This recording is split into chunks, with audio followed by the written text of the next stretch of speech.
सभी को नमस्कार। प्रिय विद्यार्थियों, हेलो हिंदी चैनल पर आप सभी का स्वागत है। तो आज हम इस वीडियो में कबीरदास की साखियों की व्याख्या भाग 2 का अध्ययन करेंगे। आइए शुरू करते हैं। 10 साखियों की व्याख्या मैं आपको पहले करवा चुकी हूँ। 11वीं साखी आपके सामने है। लंबा मार्ग दूरी घर, विकट पंथ बहुमार, कहो संतो क्यों पाइए, दुर्लभ हरि दीदार। अब कबीरदास जी इन पंक्तियों में क्या कहते हैं? दूरी घर कि ईश्वर का जो घर है वो बड़ा दूर है। लंबा मार्ग और उस घर तक पहुँचने का जो रास्ता है वो भी लंबा है। विकट कठिनाइयों से, पंथ रास्ता कि ईश्वर का घर बहुत दूर है, उस तक पहुँचने का जो रास्ता है वो लंबा है और वह रास्ता अनेक प्रकार की कठिनाइयों से भरा हुआ है। बहु अनेकों बार, मार यानी कामदेव, कामदेव जो हैं अनेक प्रकार कामदेव भी इस रास्ते में रुकावट बनते हैं। यानी जो सांसारिक लोभ हैं, विषय वासनाएं हैं, वो भी इस रास्ते में बहुत बार रुकावटें डालती हैं।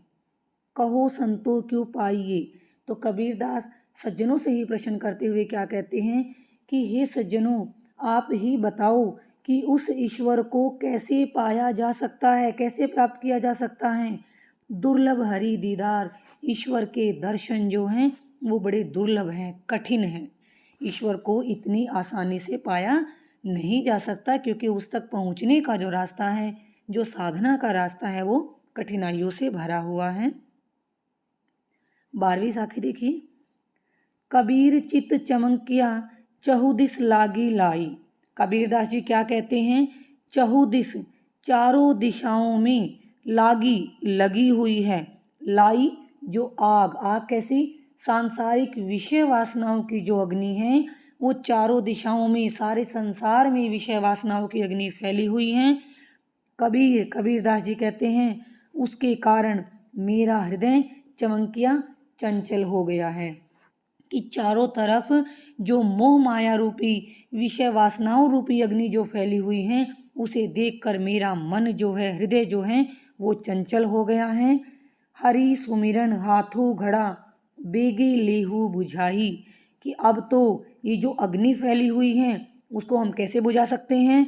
हरि सुमिरन, ईश्वर के नाम स्मरण रूपी घड़ा जो है अपने हाथों में लेकर, ईश्वर के नाम स्मरण रूपी घड़ा अपने हाथों में लेकर, बेगे बेगे शीघ्रता से, लेहू लेना चाहिए, बुझाई बुझा कि हमें ईश्वर के नाम स्मरण रूपी घड़ा अपने हाथों में लेकर शीघ्र ही इस अग्नि को बुझा लेना चाहिए, इस अग्नि को शांत कर लेना चाहिए। 13वीं साखी। बिरहनी उभी पंथ सिरी, पंथी बूझे धाई।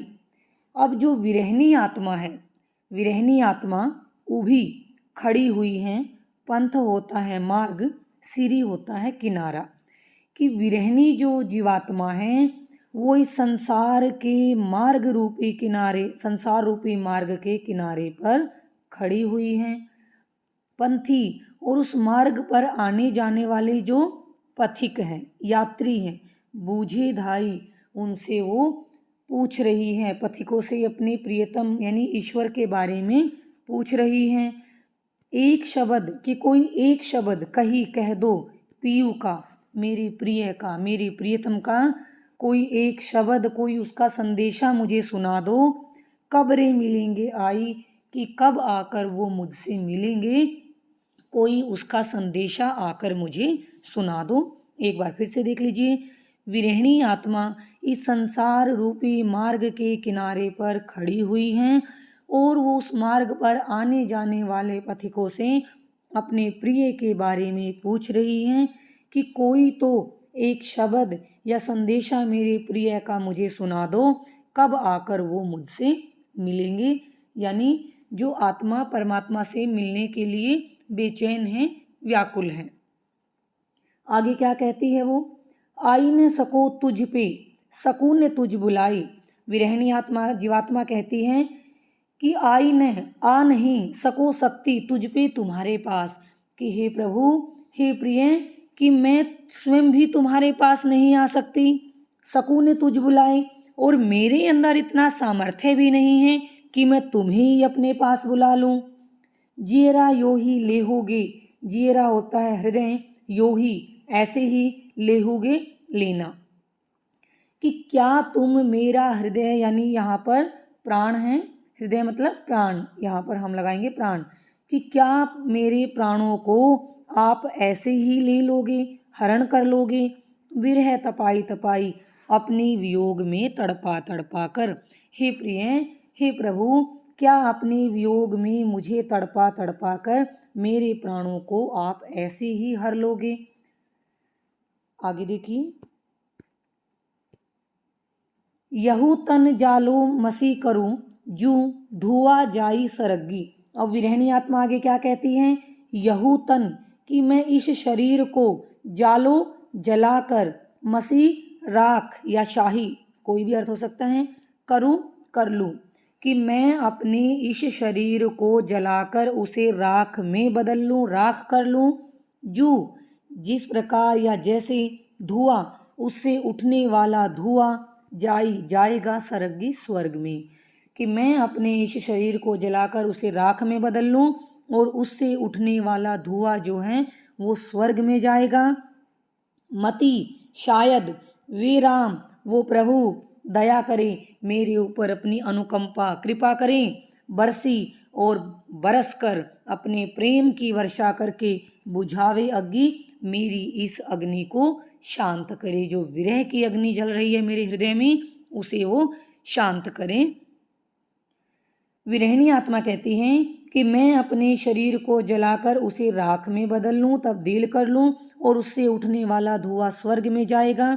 शायद वो राम फिर मेरे ऊपर अपनी दया करें और अपनी प्रेम वर्षा से इस अवियोग रूपी अग्नि को शांत करें। बिरहा बिरहा जिनी कहो, बिरहा है सुल्तान, जिही घट बिरह ने संचरई, सो घट सदा मसान। आगे कबीरदास जी क्या कहते हैं, बिरहा, बिरहा का अर्थ है वियोग, बिरहा, बिरहा का अर्थ है बुरा, तो दोनों के अलग अलग अर्थ हैं, यमक अलंकार है यहाँ पर, कि जो लोग इस विरह भावना को बुरा बताते हैं, बिरहा है सुल्तान, उन्हें ये समझना चाहिए कि वियोग बुरा नहीं, बल्कि वो तो एक सुल्तान, एक राजा है, वो तो एक राजा की भांति है। जिही घट, जिसके हृदय में विरह न संचरे, वियोग भावना नहीं होती, सो घट वो हृदय सदा मसान, शमशान की भांति शून्य होता है। क्योंकि देखिए, वियोग को संयोग से भी ज़्यादा उचित क्यों माना गया है, क्योंकि प्रेम की पराकाष्ठा, प्रेम का जो रूप है वो वियोग से ही पता चलता है। उसी पर इसीलिए कबीरदास जी ने यहाँ कहा है कि हमें वियोग भावना को, विरह भावना को बुरा नहीं कहना चाहिए, क्योंकि विरह जो है वो एक सुल्तान की भांति है, एक राजा की भांति है। जिस व्यक्ति के हृदय में वियोग भावना नहीं होती, उसका हृदय शमशान की भांति शून्य कहो या निर्जीव कहो, क्योंकि विरह जो है वो प्रेम की पराकाष्ठा का ही रूप है, प्रेम को परखने का हम कह सकते हैं। तो विरह को यहाँ पर बताया है, विरह को प्रतिपादित किया है। अगली साखी देखिए, अंशड़िया झाई पड़ी, पंथ निहारी निहारी, जी बढ़िया छाला पड़ा, राम पुकारी पुकारी।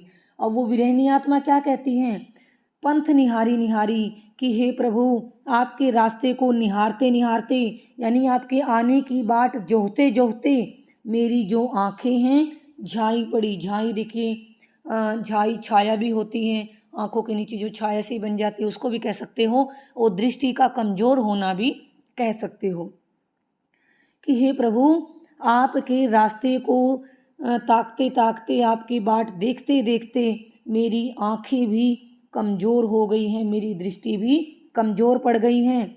जी बढ़िया छाला पड़ा, राम पुकारी पुकारी, और आपके नाम का स्मरण करते करते, राम पुकारते पुकारते मेरी जिह्वा में भी छाले पड़ गए हैं। अर्थात अब तक मेरा परमात्मा से कोई मिलन संयोग नहीं हुआ है। तो विरहिणी आत्मा जो परमात्मा से मिलने के लिए व्याकुल है, उसकी व्याकुलता को इसमें दिखाया गया है। इस तन का दीवा करो, बाती मेल्यू जीव, लोही सींचो तेल जू, कब मुख देखो पीऊ। आगे क्या कहते हैं कबीरदास जी? वो जीवात्मा कहती हैं इस तन का, कि मैं अपने इस शरीर को दीवा करो, दीपक बना लूँ, बाती मेल्यू जीव, जीव यानी अपने जीवन को, प्राणों को, और मैं अपने प्राणों को इस दीपक में बाती के रूप में लगा लूँ। लोही होता है रक्त, और मैं अपने रक्त रूपी तेल से इस दीपक को जलाऊं। ठीक है, मैं अपने इस शरीर को दीपक बना लूं और अपने प्राणों को इसमें लगने वाली बाती बना दूं, और अपने रक्त रूपी तेल से इसे सींचूं, इसे जलाऊं इस दीपक को। कब मुख देखो पीऊ, कि ऐसा करने पर भी मैं ये सब करने को तैयार हूँ, लेकिन न जाने कब मुझे उस परमात्मा के दर्शन होंगे, कब मुझे उनका मुख देखने को मिलेगा, मैं कब उनको देख पाऊंगी, उनके दर्शन कर पाऊंगी। हंसी हंसी कंत न पाई, जिनी पाया तिनी रोई, जो हासे ही हरि मिले, तो नहीं दुहागिनी कोई। हंसी हंसी, हंसते हंसते हुए, आसानी से, सरलता से। देखिए कंत होता है, वैसे तो कंत पति को बोलते हैं, लेकिन यहाँ पर कंत परमात्मा के लिए आया है। न पाइए, नहीं पाया जा सकता, कि ईश्वर को हंस हंस कर यानी इतनी आसानी से, सरलता से नहीं पाया जा सकता, क्योंकि ईश्वर को तो हम साधना के जरिए प्राप्त कर सकते हैं, उसके लिए तो कठोर साधना करनी पड़ेगी। तो इतनी सरलता से हंसते हुए ईश्वर को नहीं पाया जा सकता। जिन्हीं पाया, कि जिन लोगों ने उस ईश्वर को ऐसे ही प्राप्त कर लिया है, तीनी रोई, उनको अंत में रोना पड़ा है, यानी पछताना पड़ा है, दुखी होना पड़ा है। क्यों?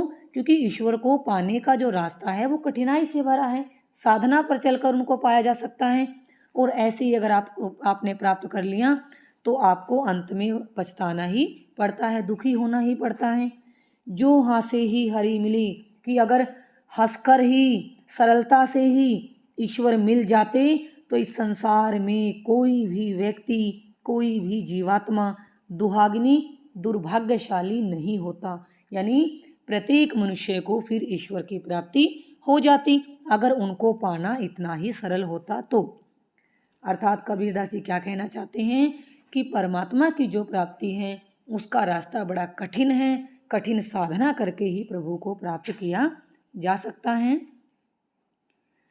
पार ब्रह्म के तेज का कैसा है उन्मान, कहिबे को शोभा नहीं देखा ही परवान।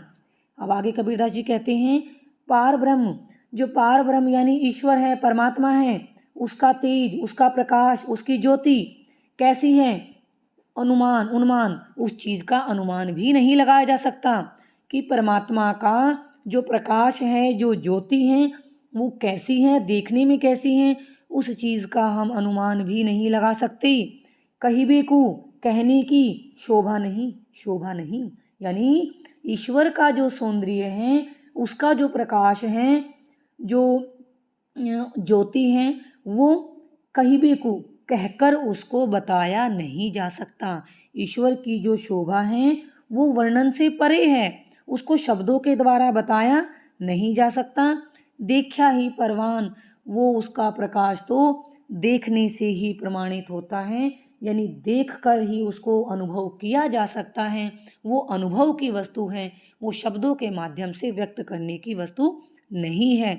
तो पार ब्रह्म यानी ईश्वर का जो तेज है, स्वरूप है, प्रकाश है, वो कैसा है, इस बात का अनुमान भी नहीं लगाया जा सकता, क्योंकि ईश्वर की शोभा वर्णन से परे है, वर्णनातीत है, अवर्णनीय है, उसे शब्दों के माध्यम से कहकर बताया नहीं जा सकता, वो तो देख कर ही प्रमाणित होती है। ठीक है, तो आज की इस वीडियो में इतनी ही साखियों की व्याख्या, अगली साखियों की व्याख्या हम अगले वीडियो में पढ़ेंगे। मैं उम्मीद करती हूँ कि मेरा पढ़ाया हुआ आपको समझ आ